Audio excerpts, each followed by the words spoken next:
when war ended, where were you and what happened to you next? When war ended with Germany, I was at a place called Bremen. And what happened to you after that?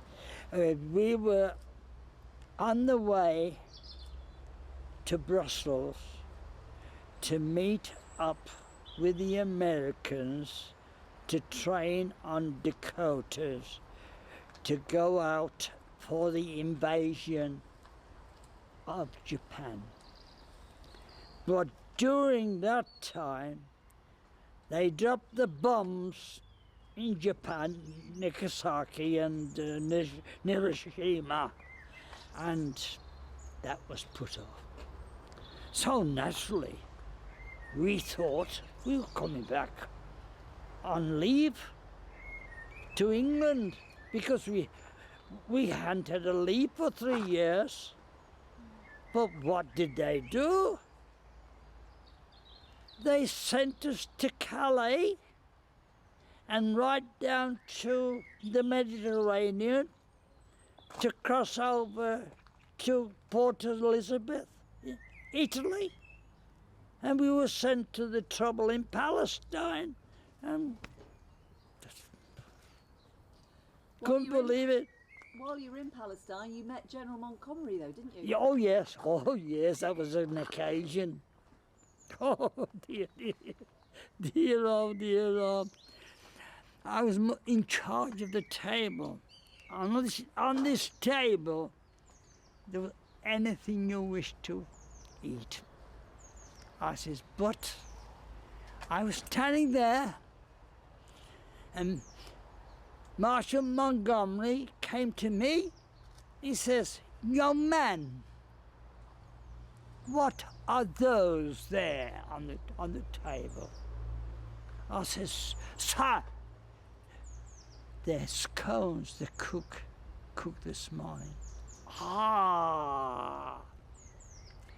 Now, cut me one of those in two, he says. Put a little butter on, he says. 1 cup of tea with 1 sugar, he says. And that, yes sir, I prepared it for him. He had it. Young man, will you thank the cook? I really enjoyed that, he says. Really enjoyed it. Because he sharp nose and he used to speak.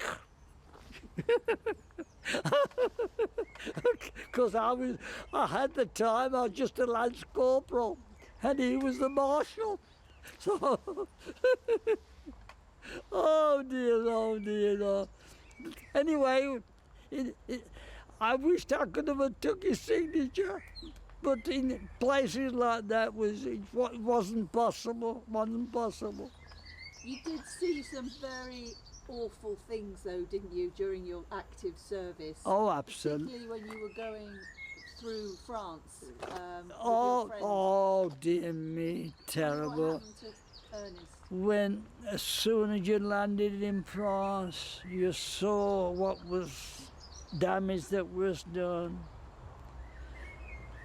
Cows bloated up all over the place. Pigs running around. And I had the occasion to see one pig gnawing at a dead body. So what did we do? Just shot the pig. And that was happening right in Normandy, right through. That's one of the worst sights I've seen. It was even worse than seeing my friend when I saw that pig gnawing at a dead body. You were marching with your friend Ernest. Ernest, yes. Very big gun, weren't you? What happened? On the Bren gun. And I was number 1 on the Bren gun, and I'd been carrying it for three months. and to carry one 3 miles in sludge up to here, it was a feat. And I just more or less done him. So I says to my friend who was aside of me, we were going along in an attack.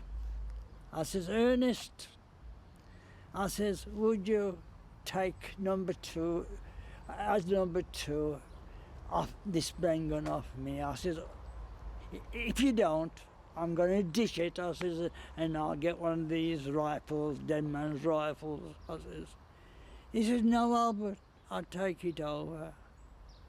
And I was handing him the brain gun, and he had a bullet right through his head, and he went down. That was it. And my eyes was glistening into his eyes was glistening to mine.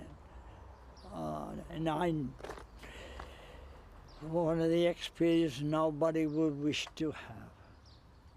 And then, as one knows, you have to carry on, because there's ambulance people attending the injured and the dead. But you've got to carry on what you're doing. And I never knew what had happened to him for a long time. And as I say, I found his grave about 3 or 4 years, making a visit to Arnhem with the gentleman's songsters. What were you supposed to be doing this VE Day? What were you going to do? Well, I was in Bremen. No, what were you going to do on this VE Day, this one coming? This one. Oh, with this virus, it's all suspended. I said, but I was looking forward to go to London and I believe the idea of going to London was to go down the Mall in a float and have celebrations, and then go to Westminster for a service. I says, and sorry to say, abandoned. Let's hope it can carry on. How do you feel about that, it being abandoned? Well, disappointment, but on the occasion, well, the virus beat us more than what Mr. Hitler did.